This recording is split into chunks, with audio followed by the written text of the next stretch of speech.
some of them that you could, and they've probably got their own home pages and so on, where you can get other resources.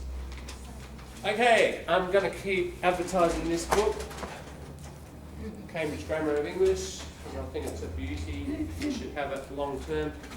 We were looking at ellipsis yesterday, and we did section 94, situational ellipsis, over the page and upside down. In spoken language, remember we talked about, it mentioned how ellipsis is more common in speech because things are sort of in front of both people and they can refer to them indirectly or very quickly. They don't have to spell it out as much.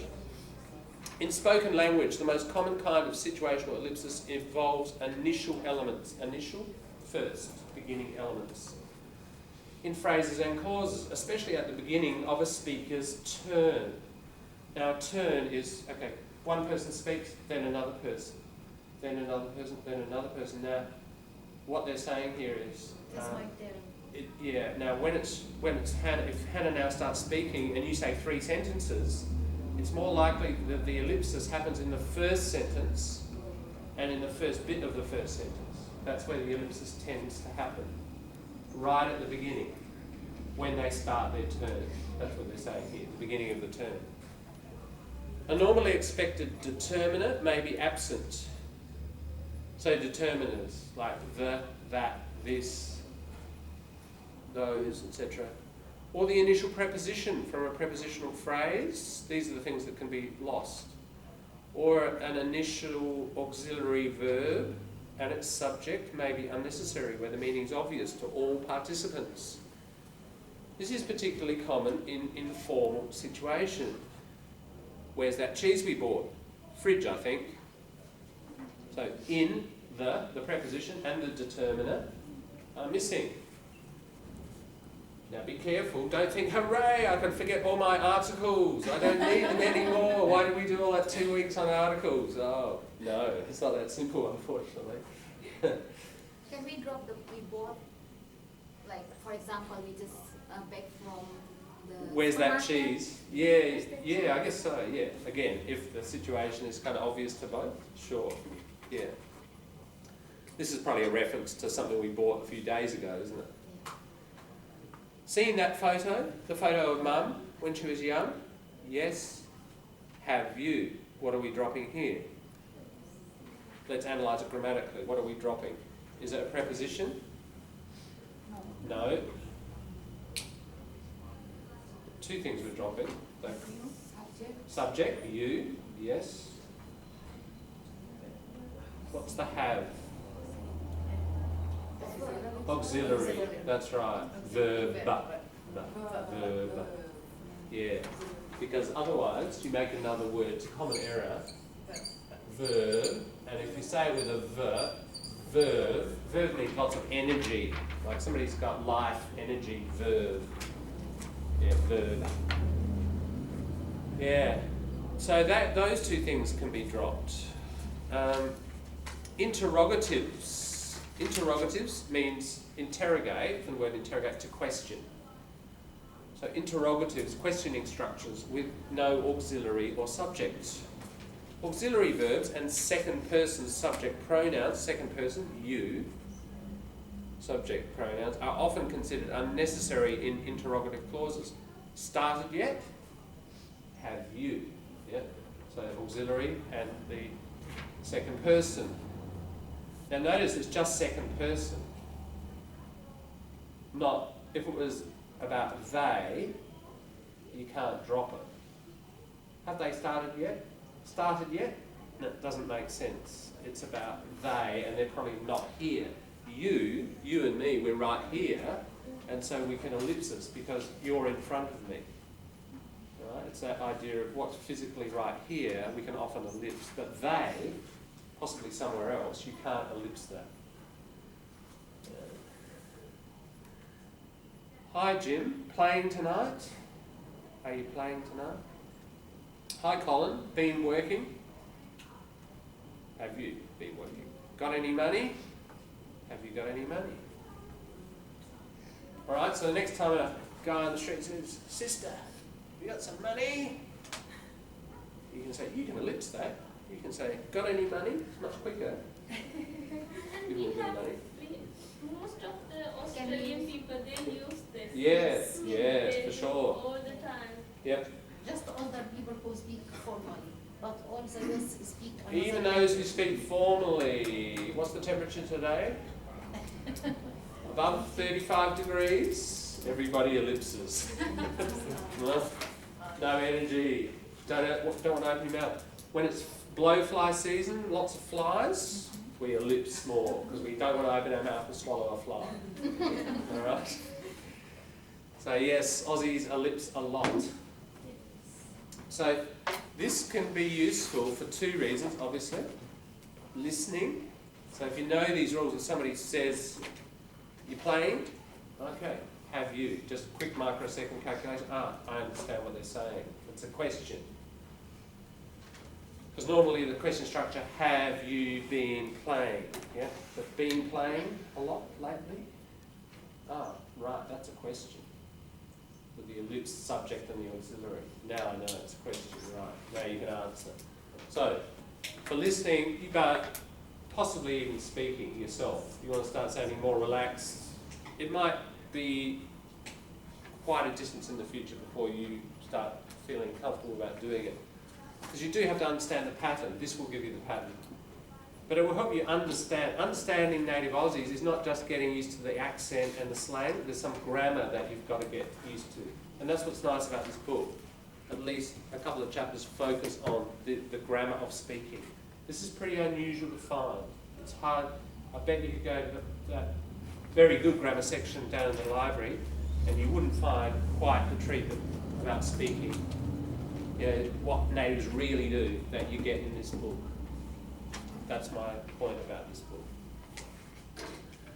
Interrogatives, subject pronoun and no auxiliary verb.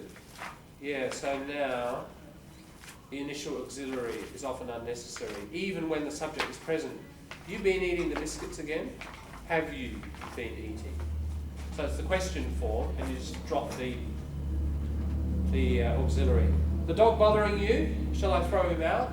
Is the dog bothering you? Anybody want soup? Very common. Incredibly common, this one. No thank you. Does anybody want soup? Yeah. It doesn't normally occur with I. Am I interfering? You can't say I interfering. Doesn't work. You've got to say am I. That's interesting because that's the first time I've seen that rule, and I'm not aware of it, but I do it.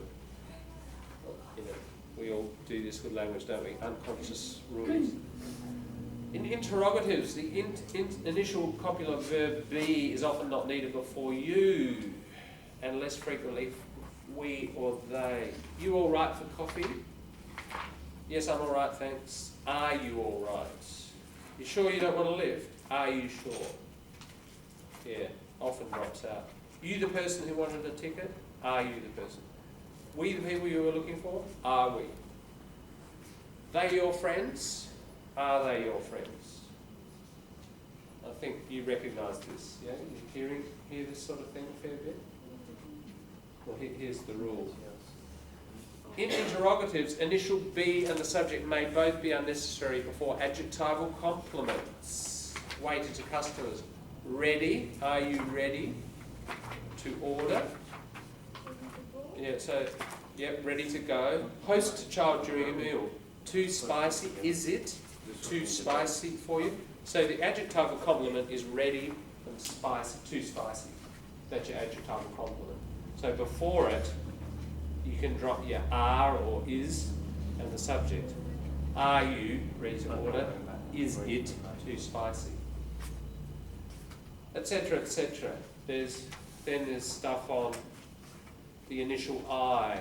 Okay, let's have a quick look. The initial I is often unnecessary in declaratives. Now, so a declarative, we were just looking at questions, interrogatives. A declarative is where you make a statement, not a question. You're declaring something. So you don't always need the I in informal speech, both with auxiliary and modal verb structures and with lexical verbs, especially mental verbs. think, reckon, guess, hope, like, love, wonder, suppose. We've talked about material and mental verbs, remember? So with this particular category, you can do this quite a lot. What's the matter? Can't find my glasses. I can't. Like your new car? I like. Notice the mental verb, I like. And remember, a lot of those are stative, aren't they? Like. Chocolate? Chocolate? Do you want any chocolate? Do you want any? All dropped. No, don't want any more, thanks. The I has dropped, and want, the mental verb, has gone. Has dropped its subject. Guest A and host B at a dinner table. Afters is an informal word for dessert, just to explain it. That was lovely. Hope you've got a little bit of room left for afters for dessert. I hope. Hope, mental verb, so you can drop the I. Talking about a house infested with mice. Infested, like lots of pests have come to live there, like, you know, bees, rats, ants, whatever. You have an infestation. They used to wake us up in the night, didn't they? Scurrying up the walls. There's a great material verb. Scurry. That's a Harry Potter sort of verb. Scurry. Yeah. Scurry. This. Scurry. Mice. Mice, rats, scurry. You even say about a person, you know, scurrying along as fast as they can to get to the interview. You know, oh, I'm late, he thought, as he scurried down the street.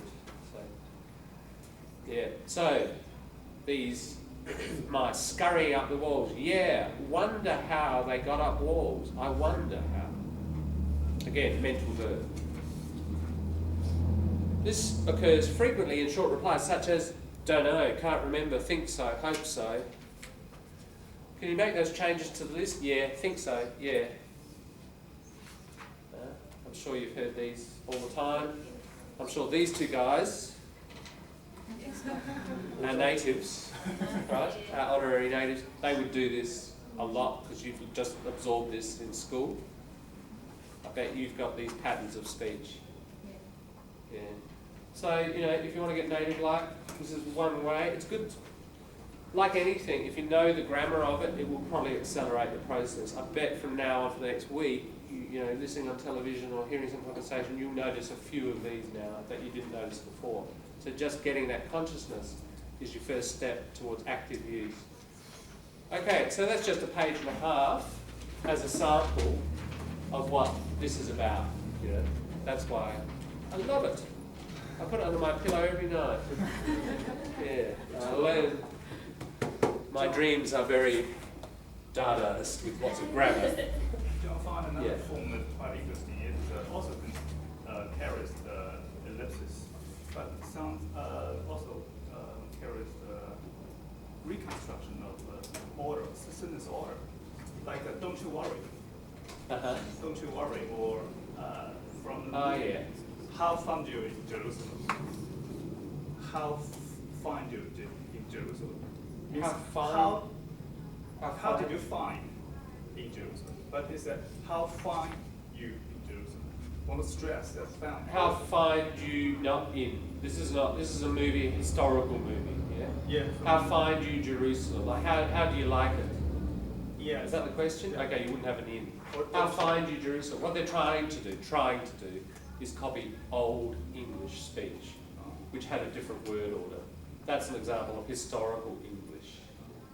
But the first one is different, that's modern. Don't you worry. Yeah. Now that's what do we call it? You know, that's an imperative. Don't worry. It's like don't worry, isn't it? It's a negative imperative. Yeah. Don't shut the door. Don't turn off the light. Don't worry. And they're just putting a you in there. I could say, don't you shut the door. Could, it's unusual, but you can do it. Don't you turn off the light. It's sort of a bit aggressive. It's a bit threatening.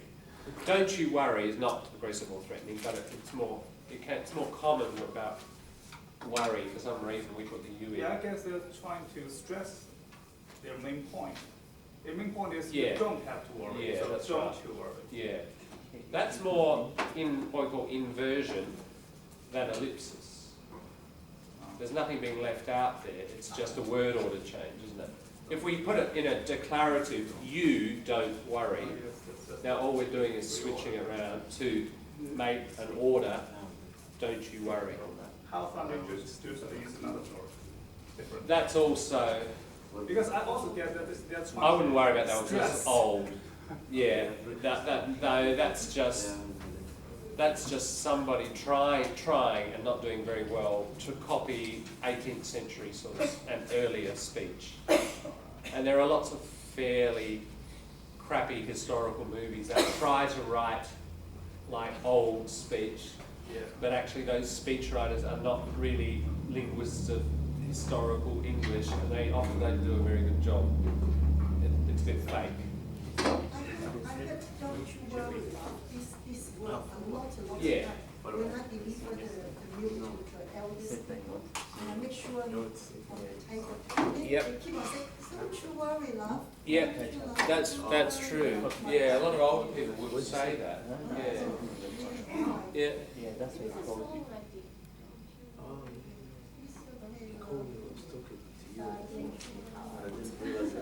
Shall we have a look at a bit of Don's party? Because I have suggested to you that, you know, at Oxfam, you can get some Australian playscripts. Some of you have been reading them, you did borrow them from the class library. And let's do a bit of work on just, I've got no idea what we'll find. I haven't analysed this section before. We'll just see what happens. Maybe that's what she thinks. Maybe that's what she So we're looking at a bit of Don's party page. Where do we No, start? 46. Yeah, okay. According to it. We say 46 or 46. 40, British, Australian, 40. 40. The t becomes a d, quite commonly. Or sort of half a d. 40. 40. Yeah. No, but you kind of. That's like water. Hardy. Artist. It's quite common that the d. Yeah, there's voicing. It should strictly, you know, Queen's English. Listen to the Queen. Come to my party and have a cup of tea. Yeah, it's all unvoiced and clear. That's what makes it so clear. It's why you might find Australian sometimes quite hard because they're voicing it and it's a duller sound, isn't it? Party. It's not as clear. Yeah, Don's party. Okay, let's have it. Now, this is the moment, if you remember in the film, where Mal, remember Mal, he gets a bit aggressive, and Jodie, Simon's wife, and Mal starts attacking Jodie and saying, I bet you're thinking of selling your house and upgrading to a $60,000 house, aren't you? That's the bit that's cut off just before it. We've been thinking about it. How did you know that? Yeah. All right. So who do we need? We need Jodie, Hitomi. Did he say $60,000 house? Like selling the old house and getting in It was something like that because it's many years ago. Of course, the prices are a lot lower then. That's really true. I remember. Yeah. So there's been inflation since. I remember one of my tutors in when I was in one of the uni courses said that he bought his house for I think $45,000. That was the top. Indeed. Floor. But now it's like around 800,000. Yeah. So That's right. ridiculous. That's why get in and buy property early. I bought mine for exactly that price, $44,500 in the middle of the city. Long time ago, 1991.